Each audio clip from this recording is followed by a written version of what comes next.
Hi friends, welcome to my SK our channel. ఈరోజు మీ ముందుకైతే ఒక కొత్త వీడియోతో వచ్చాను. అది ఏమిటంటే మన ధర్మపురి గోదావరిని మరోసారి చూపించబోతున్నాను. ఇంతకుముందు చూపించిన వీడియోలో అయితే ఎడారిని తలపించే గోదావరిని చూశారు. ఇప్పుడు మీరు నిండుకుండల గలగల పారుతున్న గోదావరిని అయితే చూస్తున్నారు. ఇది ఉన్నటి వర్షాలకు గాను విపరీతమైన ముందుకు వచ్చేసింది. ఆ ఒడ్డు ఈ ఒడ్డు రెండు తాగుతూ చాలా వేగంగా పరుగులు తీస్తున్న గోదావరిని చూడండి. మనకు కనిపిస్తున్నది అయితే సంతోష్ మాత టెంపుల్, అందులో కూడా నీళ్ళు వచ్చేసినాయి. సరే చూడండి ఎంత వేగంగా ప్రవహిస్తుందో.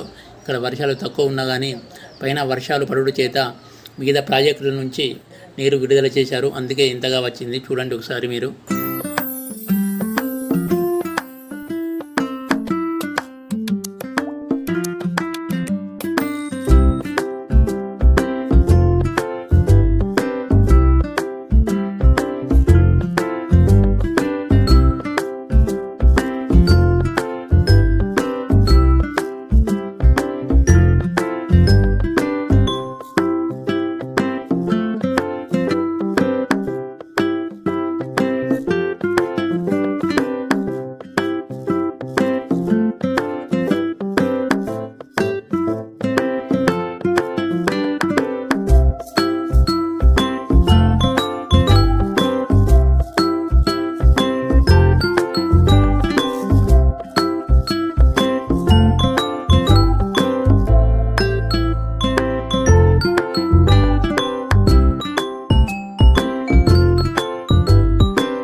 ఫ్రెండ్స్, ఇక్కడైతే మీరు చూస్తున్నది కొత్తగా నిర్మిస్తున్న గంగామాత టెంపుల్ అయితే నిర్మిస్తున్నారు. అక్కడి వరకు కూడా నీరు వచ్చేసినాయి. ఒకసారి అయితే చూడండి. ఎంత లోపలికి వాటర్ వచ్చేసినాయో చూడడానికి చాలా భయంకరంగా కనిపిస్తుంది.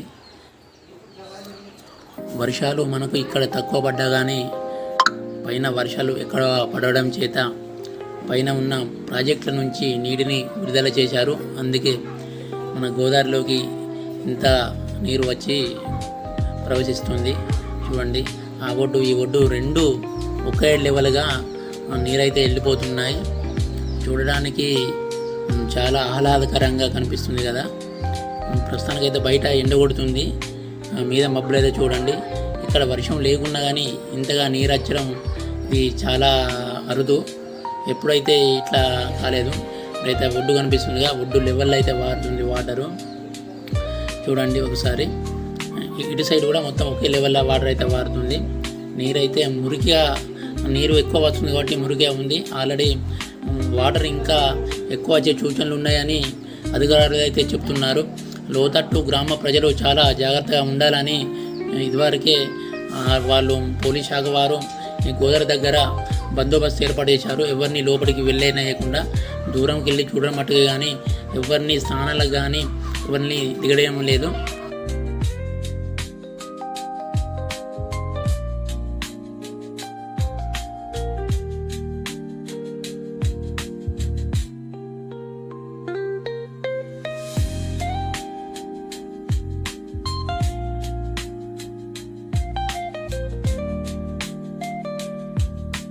ఇక్కడ మరొక విశేషం ఏమిటంటే యమధర్మరాజు మరియు బ్రహ్మదేవుణ్ణి ఇక్కడ కొలువై ఉన్నారు. మీరు వారిని దర్శించుకోవచ్చు. ఇక్కడ కూడా ఇవి మీకు కనిపించవు ఏ టెంపుల్లో కానీ, ఒక ధర్మపురంలో మాత్రమే ఈ అవకాశం ఉన్నది. ఇక్కడ ఎప్పుడూ భక్తులు వస్తూనే ఉంటారు. దక్షిణ కాశీగా, రెండవ దక్షిణ కాశీగా పేరొందిన ధరంపురి. ఎందుకంటే ఇక్కడ కూడా కాశీలాగానే ఉత్తరం నుంచి దక్షిణం వైపు గోదావరి ప్రవహిస్తుంది కాబట్టి దీన్ని రెండవ దక్షిణ కాశీగా పిలుస్తారన్నమాట. మీరు ధరంపూర్కి చేరుకోవాలంటే మంచిర్యాల నుంచి 45 కిలోమీటర్ల దూరంలో, కరీంనగర్ నుండి 70 కిలోమీటర్ల దూరంలో, జైత్యాల నుంచి 30 కిలోమీటర్ల దూరంలో ఉంటుంది. బస్సు సౌకర్యం కూడా కలదు. మీరు ఇక్కడికి ఎలాగైనా చేరుకోవచ్చు.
ఫ్రెండ్స్, ఈ వీడియో అయితే మీకు నచ్చింది అనుకుంటాను.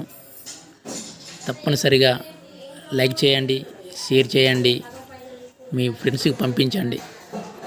Thank you for watching.